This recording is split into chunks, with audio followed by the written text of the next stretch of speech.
higala aritas mga isgutanan. Ako naman, campaign period naman yun. Di nakapugnan, ha? Pag-abot sa Mayo 12, ako na, eleksyon na, di ba? May 12, punya ang pangampanya, mga kandidato, minaw. Para aron di mo ma-disqualify, ha? Mga kandidato, minaw. Ang kampanya nagsugod Marso 28. Biyernes nagsugod. Unya, matapos ang kampanya sa Mayo 10. So 11 o 12, adyan mo na pangampanya. Basig maglibot-libot yapon mo. Ha? Pag-amping kay ma-disqualify, ha? Oy, kandidato. Oh. Bantay-bantay kay daghan karon ang mga balaod sa COMELEC nga maka-disqualify kung imo nang ma-violate, ha? So timani ha, Mayo 10, last day of campaign. O kay duha ka adlaw man, election naman sa Mayo 12. So karon pa lang, ha? Kada adlaw ay nagtulog-tulog diha, ha? Kada adlaw mangampanya gawa sa rally ug mahimo muduol ta sa matag panimalay, house to house matag panila, ha? Ayaw pagsalig, oy minaw. Ikaw kandidato, anay kandidato ngayon ana mga higala. Nagsalig ba nga matud pa niya kwartara ang daogo ning eleksyon na? Ang iyang gisaligan, manghatag lang kung sa kwarta, tapulan gani, mangampanya, tapulan mangampanya. Diri sa ato nga programa sa radyo, ato ng ofera, no? Tanyagan na itong interview diri, walang bayad.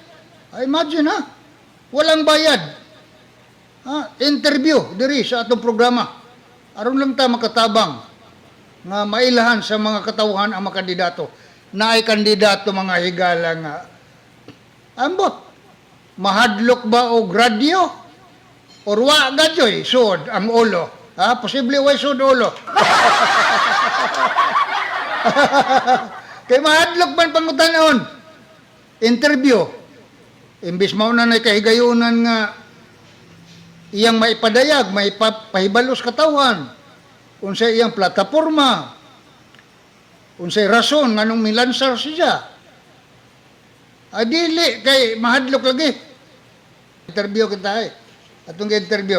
Ang tubag, lansar ko Sir Fred kay dako nagsweldo konsihal kagawad, dako na 80,000 na kapin. Kadima alas. Ha? Kadima alas. O na mga higala, tinod na ay mga kandidato nga ingon ana ang utok.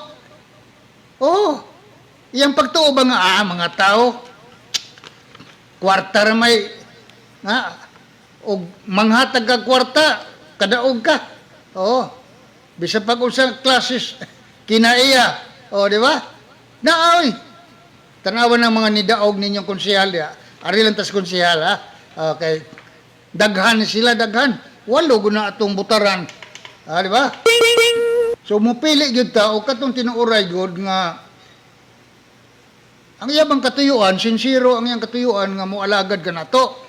Dili kay maingon, ay 80,000 na Sir Fred, plus allowance, plus na pay rata ko, no?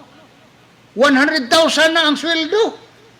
Apil allowance sa mga konsyal kagawad sa lungsod. Maong nilansar. Oy, kanindot sa katuyuan.